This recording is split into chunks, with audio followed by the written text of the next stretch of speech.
Baik, jadi kita akan menyelesaikan soal kita kemarin yang berkaitan tentang impuls dan momentum.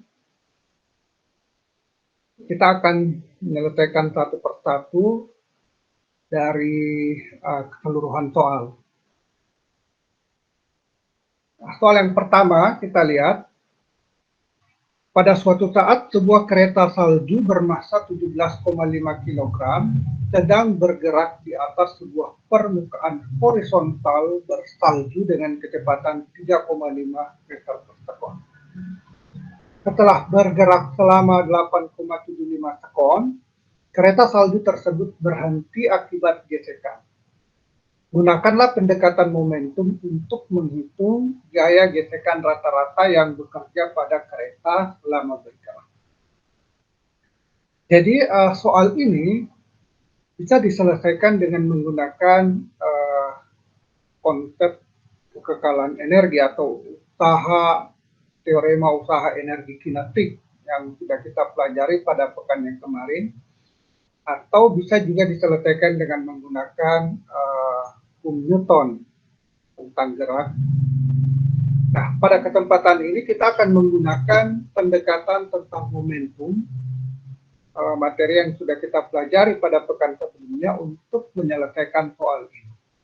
Sesuai dengan instruksi pada soal, kita diminta untuk menggunakan pendekatan momentum untuk menghitung gaya gesekan rata-rata yang bekerja pada kereta selama bergerak.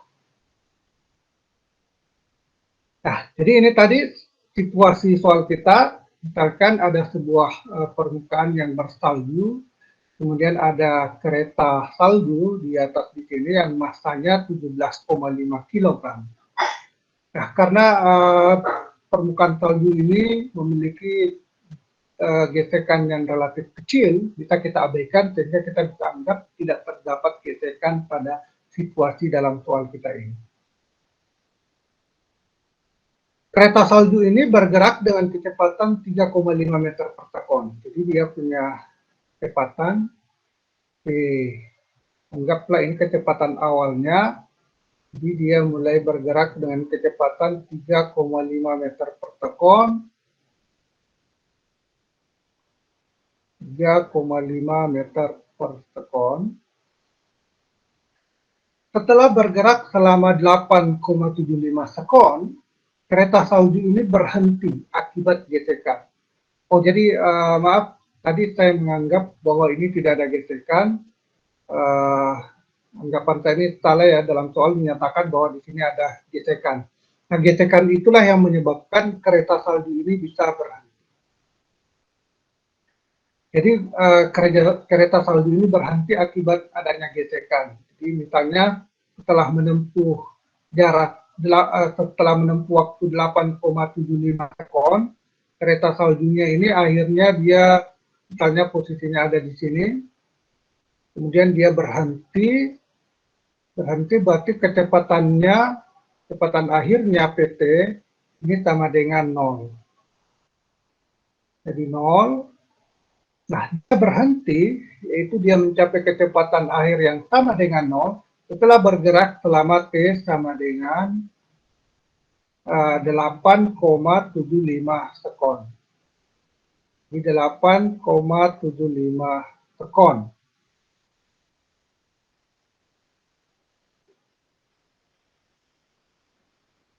Nah, sekarang kita ingin menggunakan pendekatan momentum untuk menghitung gaya gesekan rata-rata yang bekerja pada kereta ini.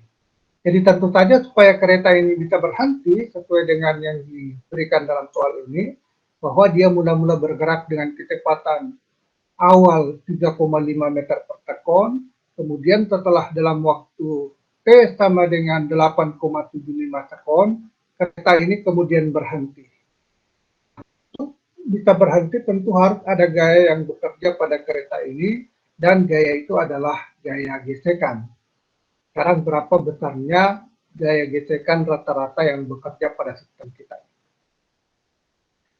Nah, kita tahu bahwa pada saat dia bergerak dengan kecepatan 3,5 meter per sekon, benda ini akan memiliki momentum. Jadi mula-mula momentumnya momentum awalnya, momentum mula-mulanya P0, ini sama dengan, kita sudah tahu definisi dari momentum, perkalian antara massa dari benda tersebut dikali dengan kecepatannya. Nah, kecepatan awalnya adalah V0, berarti ini adalah momentum awalnya. Massa dikali dengan kecepatan awal benda tersebut. Ini sama dengan, massanya adalah 17,5 kg. Kemudian dia bergerak dengan kecepatan 3,5 meter per sekon. Nah, kalau kita hitung dengan kalkulator, saya hitung dulu. 17,5 kita kalikan dengan 3,5, ini adalah 61,25. Jadi momentum awalnya adalah 61,25.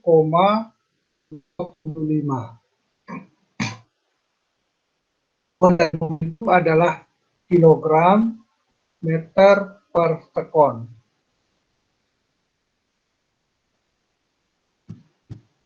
Nah, kemudian kereta salju bergerak dalam tengah waktu 8,75 sekon, akhirnya dia berhenti. Karena dia berhenti, berarti kereta salju memiliki momentum pada saat itu sama dengan 0. Jadi momentum akhirnya atau PT atau massanya dikali dengan kecepatannya pada saat T itu, yaitu pada saat dia sudah bergerak dalam waktu 8,75 sekon, ini hasilnya sama dengan 0. Karena bendanya berhenti, kereta saljunya berhenti pada saat itu. Nah, kita tahu bahwa sesuai dengan teorema impuls momentum, maka impuls yang bekerja pada benda kita ini, jadi benda kita ini akan bekerja sebuah impuls yang didefinisikan dengan impuls, kita tahu kemarin definisinya adalah perkalian antara gaya yang bekerja pada benda tersebut dikali dengan dalam waktu bekerja gaya tersebut atau delta T. Ini impuls. Nah, menurut teorema impuls momentum, impuls ini sama dengan perubahan momentum dari benda tersebut. Jadi ini sama dengan delta T. Nah, karena benda kita ini mengalami perubahan momentum, yaitu momentum awalnya 61,25 kg meter per sekon menjadi 0, berarti dia mengalami perubahan momentum. Kita bisa hitung perubahan momentumnya sama dengan, di perubahan momentum sama dengan momentum akhirnya PT dikurangi dengan momentum awalnya P0. Ini sama dengan momentum akhirnya 0 dikurangi dengan momentum awalnya yang misalnya 61,25. Nah, tentu hasilnya adalah min 61,25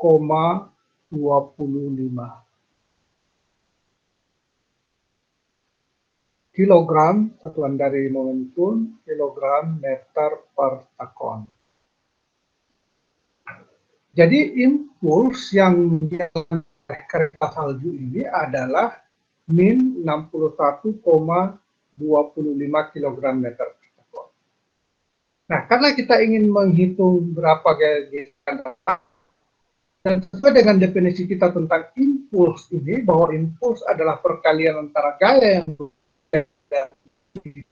dalam waktu bekerja itu, maka ini menunjukkan bahwa gaya yang dimaksud di sini tentu adalah gaya gesekan. Karena gaya yang bekerja pada benda ini hanyalah gaya gesekan yang berarah dengan arah gerak benda. Pada benda ini tentu bekerja gaya gravitasi yang arahnya ke bawah, tetapi itu tidak mempengaruhi impuls dari kereta kita ini. Jadi gaya yang dimaksudkan di sini adalah gaya gesekan. Oleh karena itu, dari definisi ini kita bisa menghitung gaya gesekan yang diminta dalam soal. Jadi gaya ini, yang tidak lain adalah gaya gesekan, ini sama dengan besarnya impuls dibagi dengan delta T selang waktu bekerjanya gaya tersebut. Nah, ini sama dengan impuls ini tidak lain adalah perubahan momentum yang besarnya adalah min 61,25, min 61,25. Kemudian ini kita bagi dengan delta T yang besarnya 8,75. 8,75.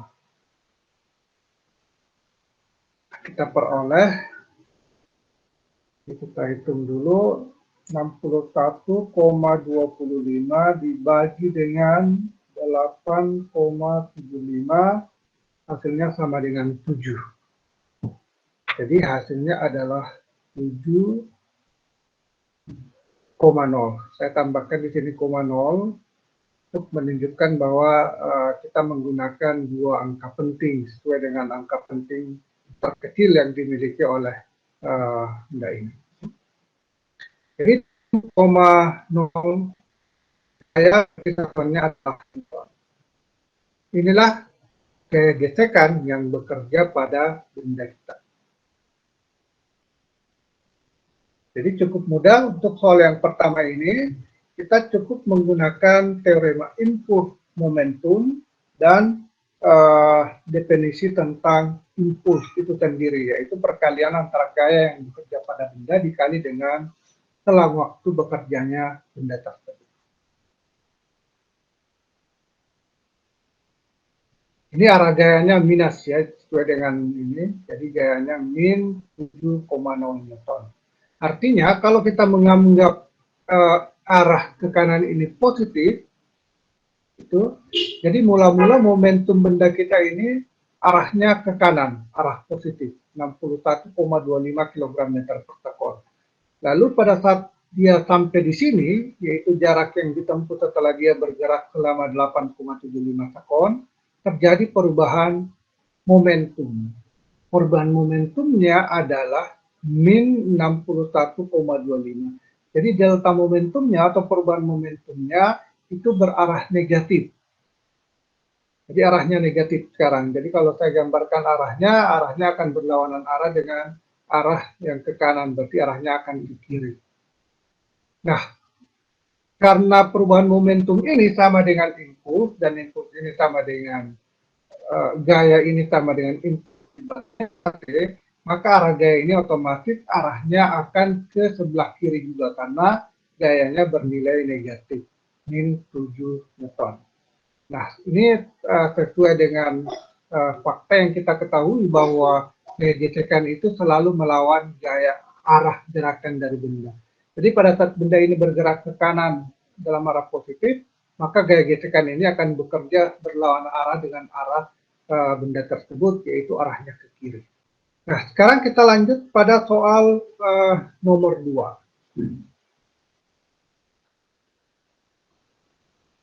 Besar gaya total yang bekerja pada sebuah benda bermassa 2,5 kg dalam arah sumbu X diberikan seperti dalam grafik. Jadi kita punya grafik ini yang menunjukkan besarnya gaya total yang bekerja pada sebuah benda yang bermassa 2,5 kg dalam arah sumbu X.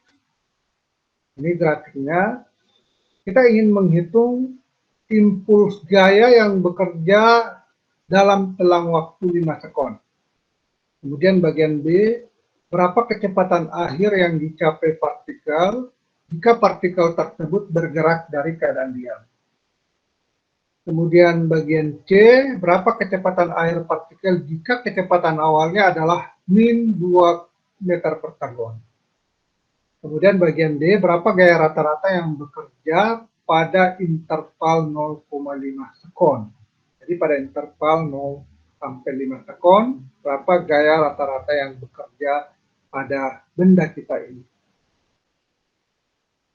Nah, kita lihat untuk yang pertama.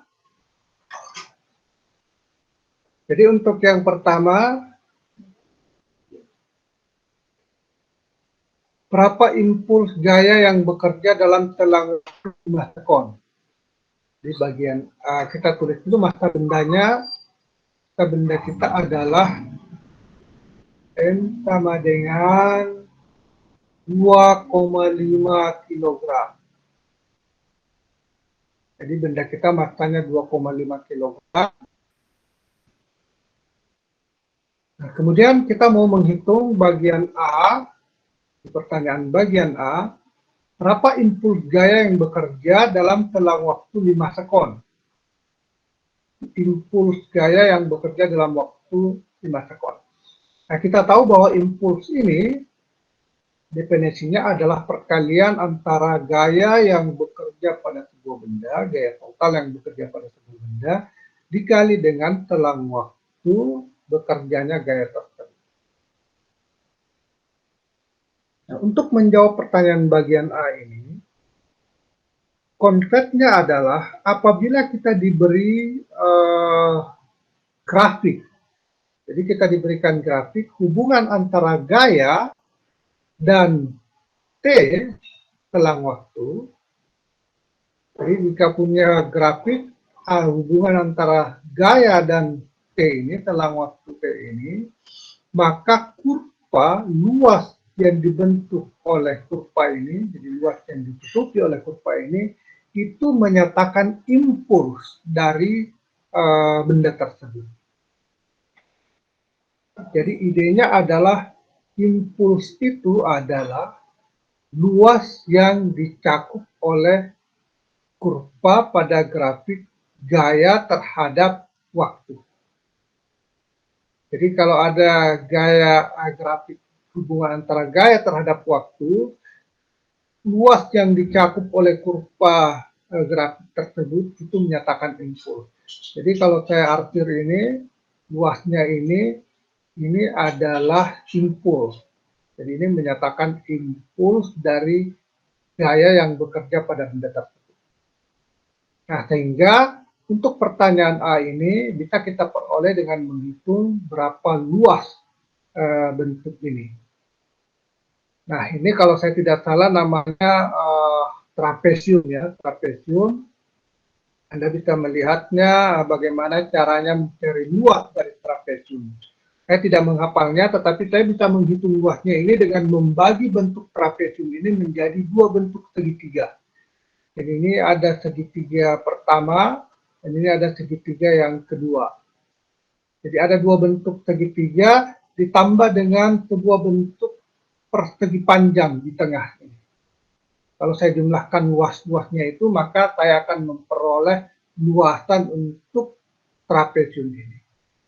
Jadi karena saya tidak mengetahui luas trapesium, terpaksa saya membaginya sejumlah luas yang saya ketahui. Jadi impuls ini sama dengan luas kurva, ini tidak lain adalah luas kurva pada grafik F terhadap T.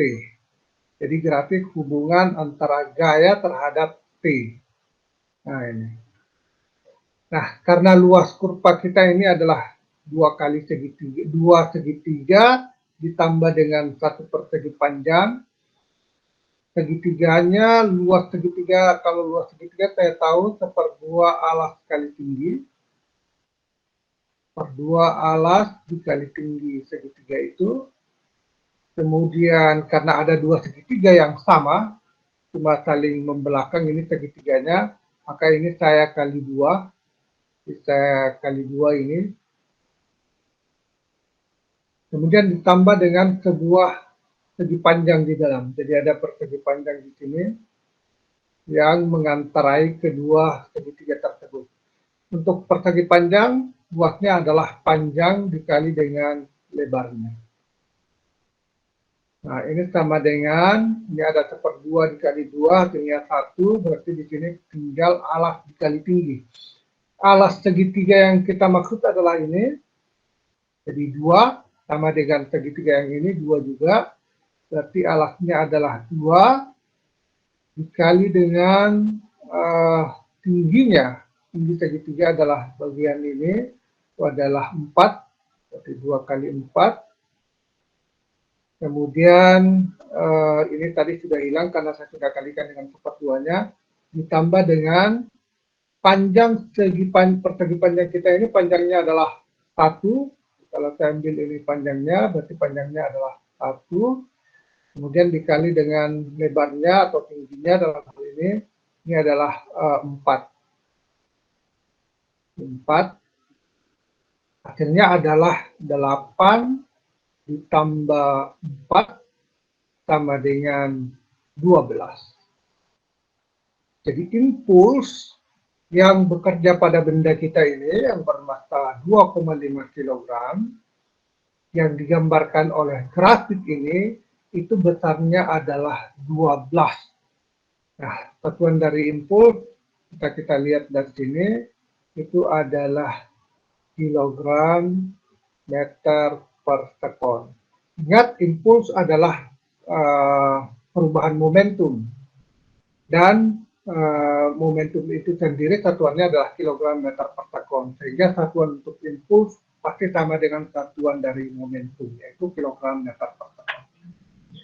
Jadi untuk pertanyaan bagian A, impuls yang bekerja pada benda kita ini, yang grafik gaya yang bekerja pada benda itu dalam selang waktu 5 sekon digambarkan dalam bentuk grafik ini, maka untuk menghitung impulsnya dalam selang waktu 5 sekon ini, itu tidak lain adalah luas kurva yang dicakup oleh kurva ini. Itu untuk impuls. Kemudian bagian B, berapa kecepatan akhir yang dicapai partikel jika partikel tersebut bergerak dari keadaan diam?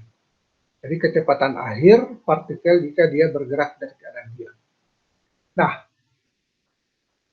tentu kita bisa menghitung kecepatan akhir dengan menggunakan konsep impuls sama dengan perubahan momentum. Impuls sama dengan perubahan momentum delta P, atau perubahan momentum berarti momentum akhirnya PT dikurangi dengan momentum awalnya atau P0.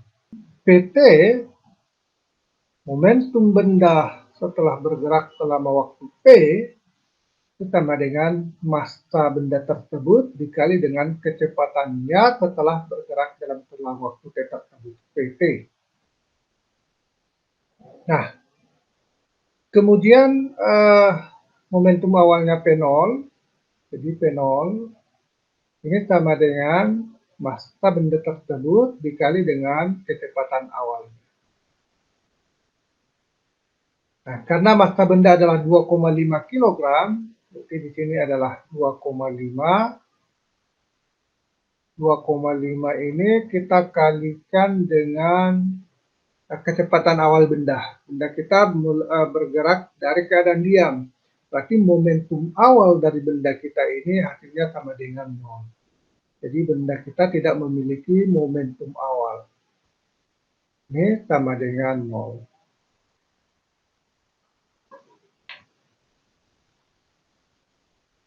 Nah, kalau kita masukkan ke sini, maka kita akan peroleh momentum akhirnya. Kita belum bisa menghitungnya karena kita tidak mengetahui kecepatan akhir.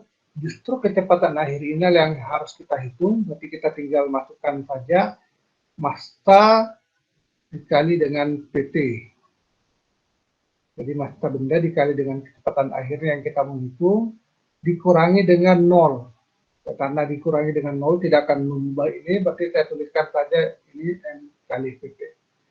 Jadi impuls yang dialami oleh benda ini sama dengan perubahan momentumnya, karena dia mula-mula bergerak dari keadaan 0, berarti momentum awalnya 0.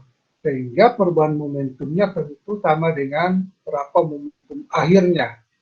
Nah, dari momentum akhir ini kita bisa menghitung berapa kecepatan akhirnya. Nah, ini kita bisa lanjutkan. Jadi kita sudah tahu impuls sama dengan, jadi impuls sama dengan perubahan momentum. Perubahan momentumnya adalah M kali PT. Jadi dari sini kita bisa menuliskan bahwa PT ini kecepatan akhir benda itu sama dengan impuls dibagi dengan M. Nah, impulsnya kita sudah lihat di bagian A tadi, impuls yang dialami oleh benda kita ini tidak lain adalah 12 kg meter per sekon. Berarti ini sama dengan 12 dibagi dengan massanya adalah 2,5.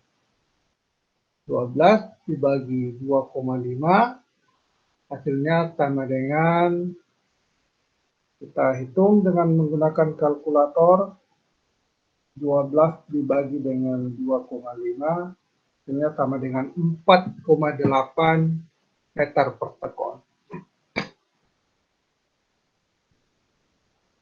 Jadi kecepatan akhir benda kita ini adalah 4,8 meter per sekon.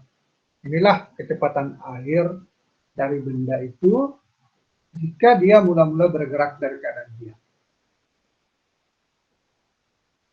Nah, untuk pertanyaan bagian C,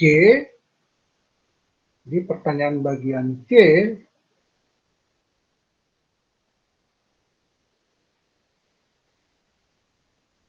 berapa kecepatan akhir jika kecepatan awalnya adalah minus 2 meter per sekon? Nah, ini sama saja dengan bagian B, kita hanya perlu menghitung lagi perubahan momentumnya. Lalu kita samakan dengan impuls, lalu dari situ kita bisa menghitung berapa kecepatan akhir. Nah, sekarang benda ini bergerak dengan kecepatan awal yang arahnya minus 2 meter per sekon, yang besarnya 2 meter per sekon, arahnya ke kiri karena nilainya di sini adalah negatif. Berarti kalau yang tadi di sini kecepatan awalnya sama dengan 0, maka sekarang benda kita memiliki momentum awal P0. Jadi P0 sama dengan massa dikali dengan kecepatannya, massanya adalah 2,5, ini dikali dengan dikali dengan kecepatan awal dari benda, yaitu negatif 2 meter per sekon. 2. Hasilnya sama dengan min 5 kg meter per sekon. Nah, sedangkan momentum akhirnya, jadi momentum akhirnya PP, ini kita mau hitung, kita belum bisa tentukan berapa momentum akhirnya karena kita tidak mengetahui kecepatan akhirnya. Justru itu yang kita mau hitung. Jadi kita tuliskan saja M dikali dengan PT. Nah, dengan menggunakan teorema impuls dan momentum ini, impuls sama dengan perubahan momentum atau momentum akhir. Momentum akhirnya adalah M kali PT dikurangi dengan momentum awalnya. Momentum awalnya adalah min 5. Jadi dikurang lagi dengan 5.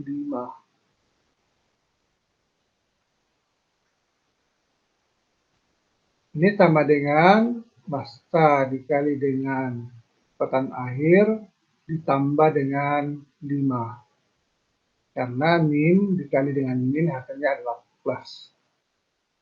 Nah, sekarang kita bisa menuliskan untuk pertama ini untuk menentukan PT. Jadi PT sama dengan, ini 5 saya pindahkan ke ruas sini, berarti impuls dikurangi dengan 5, kemudian dibagi dengan massa ini. Impuls kurangi 5 dibagi dengan massa. Atau sama dengan, impulsnya adalah 12 kg meter per sekon, kemudian dikurangi dengan 5, lalu dibagi dengan massa benda, yaitu 2,5 kg. 2,5. Ini hasilnya adalah 12,5 itu 12 dikurangi 5 hasilnya 7, kemudian kita bagi dengan 2,5 hasilnya 2,8. Jadi ini sama dengan 2,8 meter per sekon. Jadi kecepatan akhir dari benda kita ini itu sebesar 2,8 meter per sekon. Kalau benda ini mula-mula bergerak dengan kecepatan awal minus 2 meter per sekon. Kalau dia bergerak dari keadaan awal kecepatan awal 0 seperti pada pertanyaan bagian B, maka kecepatan akhirnya adalah 4,8 meter per sekon. Nah, tentu saja ini nilainya akan lebih kecil daripada yang ini karena ini harus menanggulangi kecepatan awal yang bernilai negatif yang dimiliki oleh benda tersebut.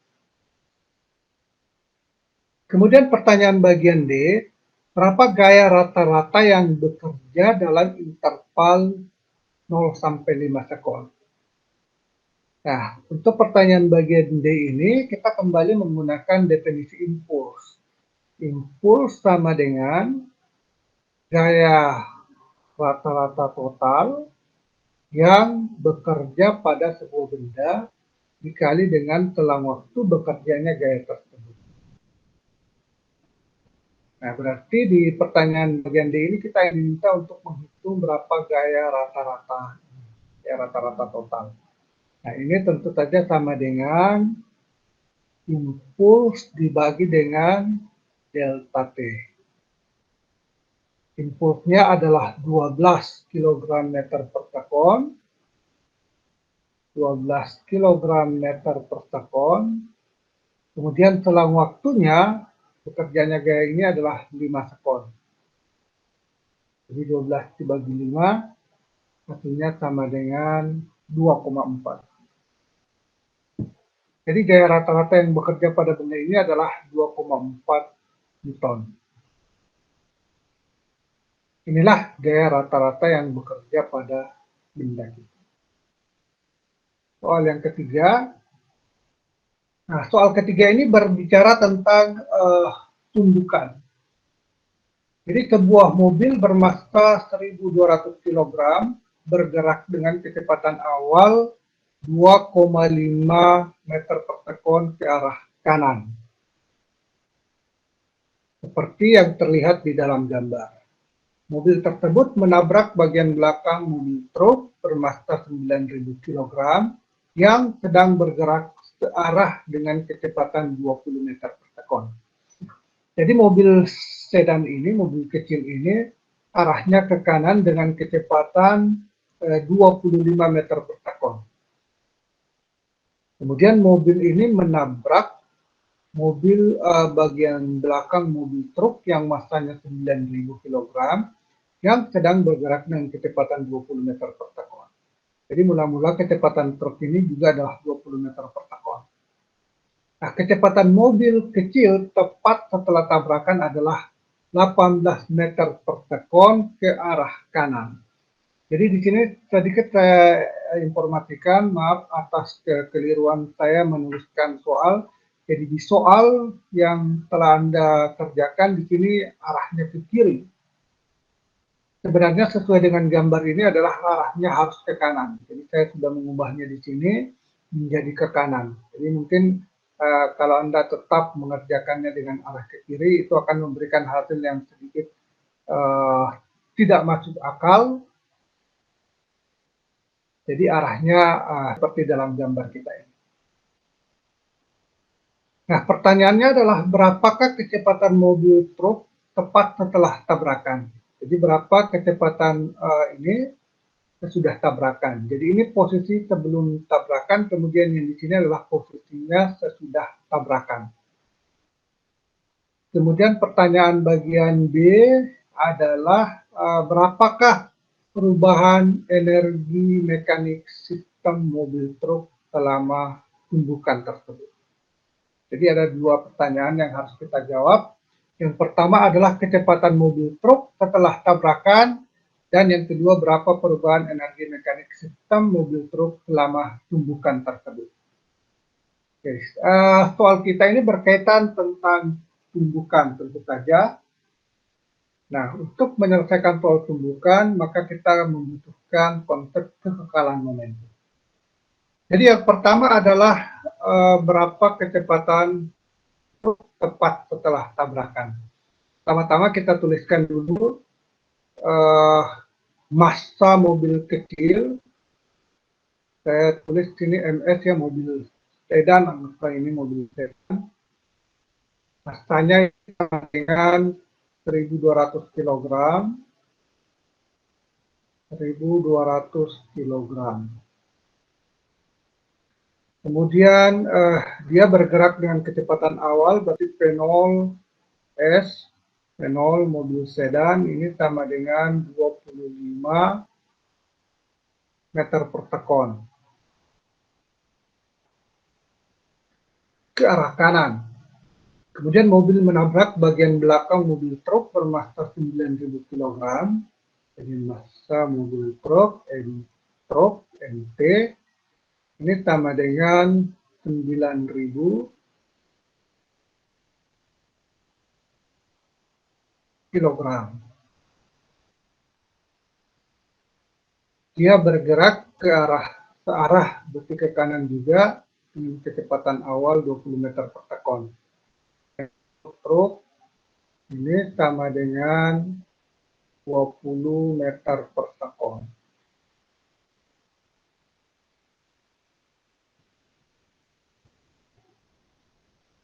Kecepatan mobil kecil tepat setelah tabrakan menjadi 18 meter per sekon.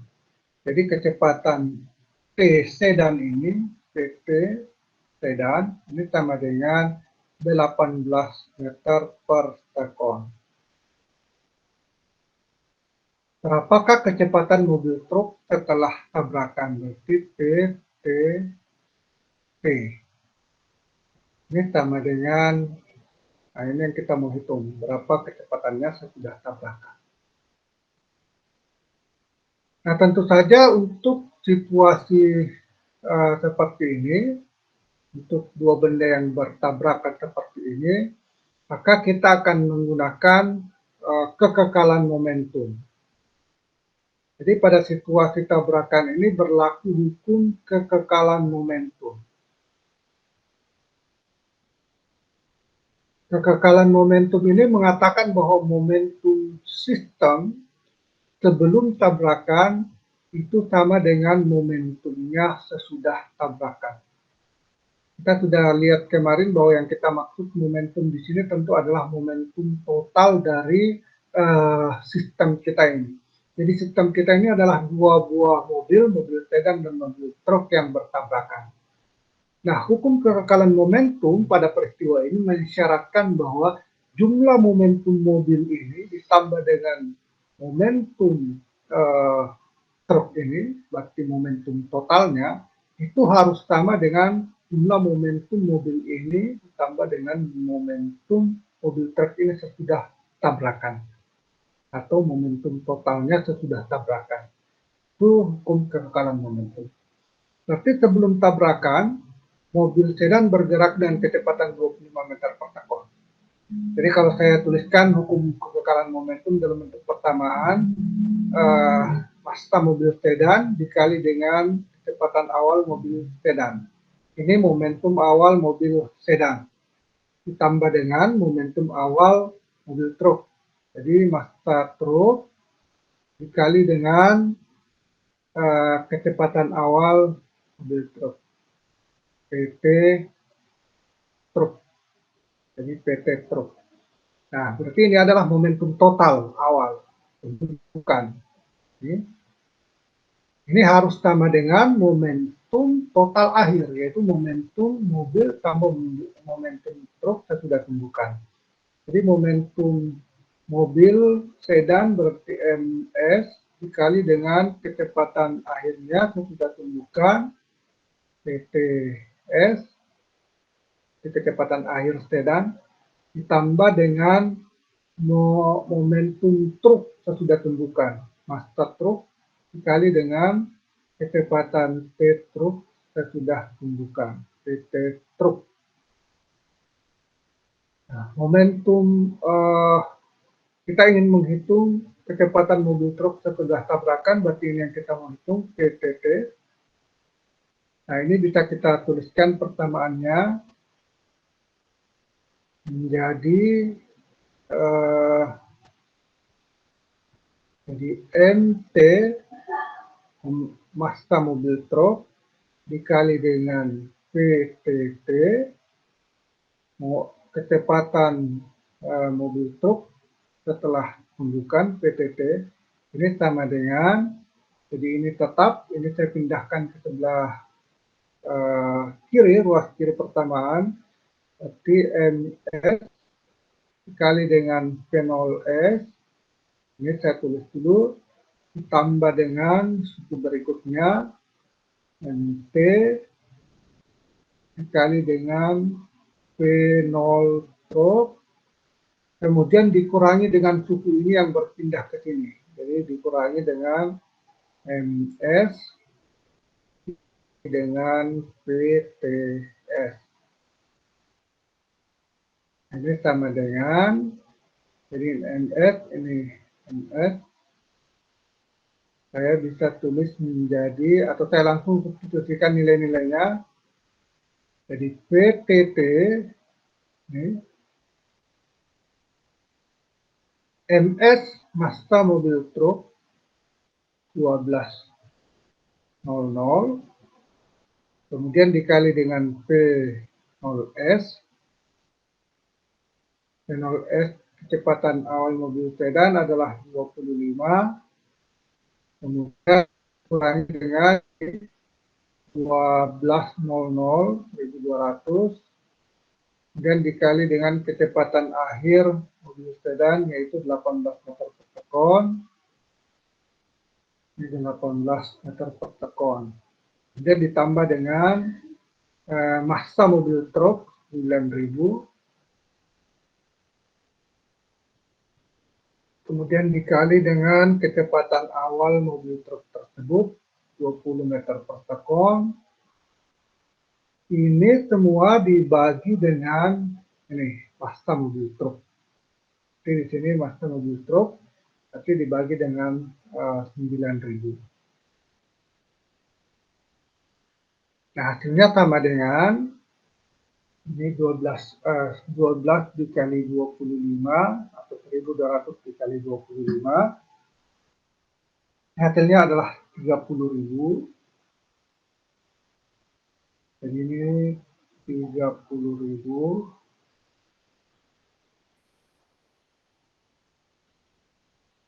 Kemudian ini dikurangi dengan 21.600.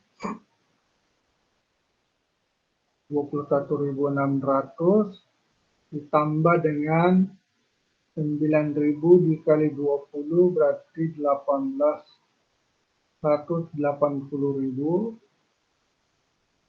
dibagi dengan 9.000. Jadi dibagi dengan 9.000. Hasilnya adalah 188.400.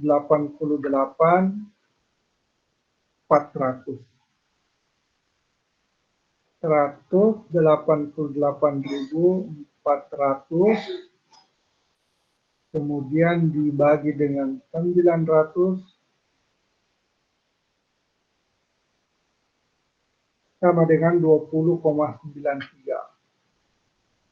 20,9333, tapi saya bulatkan saya menjadi 20,9 meter per sekon. Jadi inilah kecepatan akhir truk kita, 20,9 meter per sekon, karena nilainya positif semua, ini positif, ini positif, ini positif, dan ini juga positif. Kecepatan ini akan jadi kecepatan mobil truk tepat setelah tabrakan adalah 20,9 meter. Sekarang untuk pertanyaan bagian B, berapa perubahan energi mekanik sistem mobil truk selama tumbukan tersebut? Nah, energi mekanik kita sudah tahu pada pertemuan sebelumnya bahwa energi mekanik ini terdiri atas energi potensial ditambah dengan energi kinetik.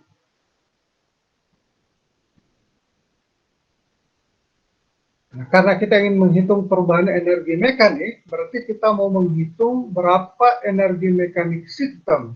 Tapi jumlah antara energi mekanik mobil sedan dan mobil truk sebelum tumbukan, dan berapa energi mekanik sistem mobil sedan dan truk ini sesudah tumbukan.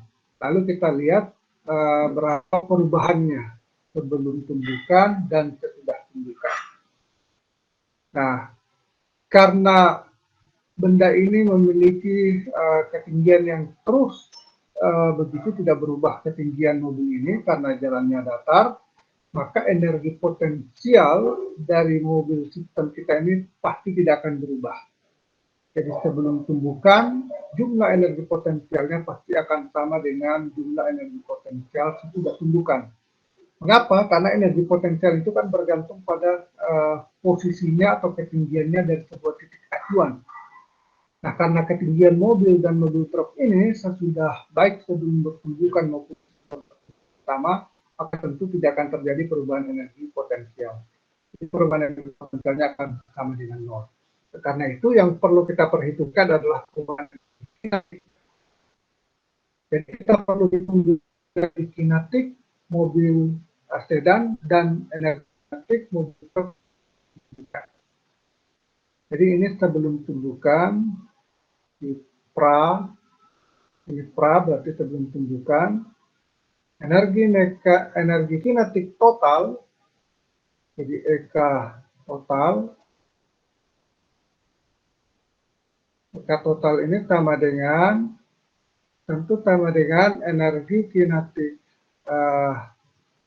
mobil sedan ditambah dengan energi kinetik mobil truk, EKT. Nah, energi kinetik dinyatakan dengan persamaan 1/2 mv kuadrat. Berarti kalau kita bicara tentang energi kinetik mobil sedan, maka di sini adalah massa mobil sedan, dan di sini adalah kecepatan sebelum tumbukan, yaitu V0, mobil sedan kuadrat. Kemudian ditambah dengan energi kinetik mobil truk, berarti 1/2 M kali P truk dikali dengan kecepatan awal mobil truk P pangkat 2.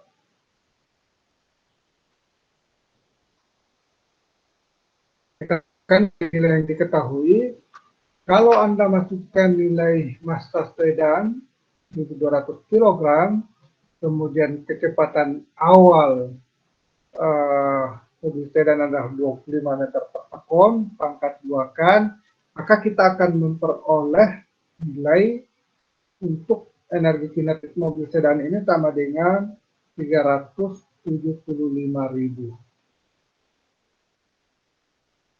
375.000 joule.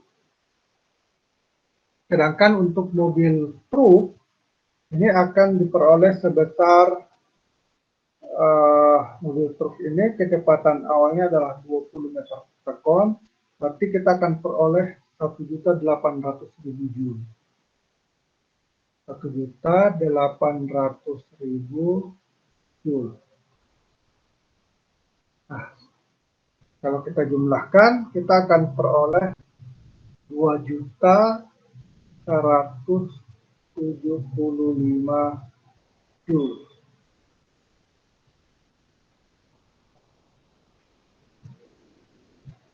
Inilah energi kinetik total sebelum tumbukan. Jadi 2.175.000 joule. Sekarang bagaimana sudah tumbukan? Jadi tadi sebelum tumbukan, pasca tumbukan. Nah, tentu kita harus menghitung kembali energi kinetik total mobil ditambah dengan truk. Jadi 1/2 dikali dengan massa mobil sedan 1.200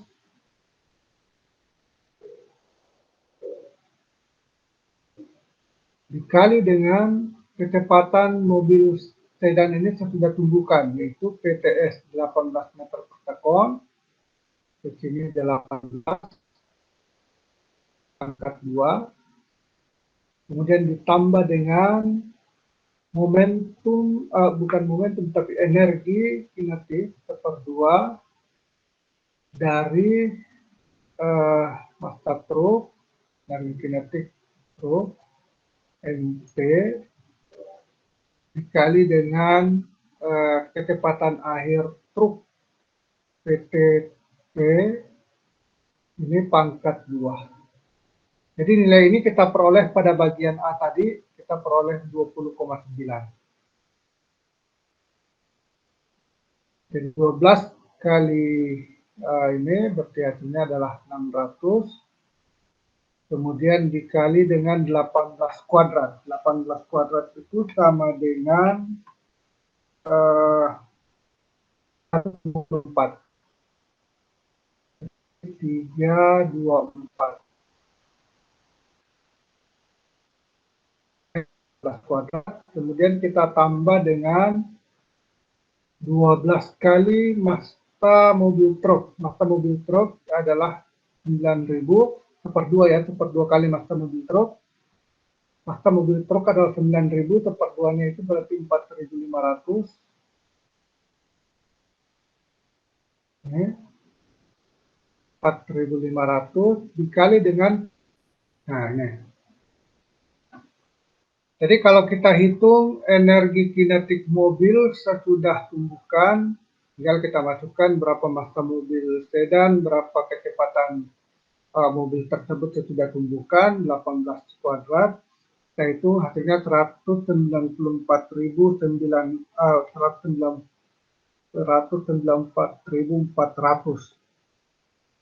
Nah, kemudian ditambah dengan energi kinetik mobil truk, yaitu kecepatan air mobil truk adalah 20,93333, kita kuadratkan, kita akan peroleh nilai ini 4.500 dikali dengan 20,93333 pangkat 2, hasilnya adalah 438,204 dikali dengan 4.500, hasilnya adalah 19.919,8.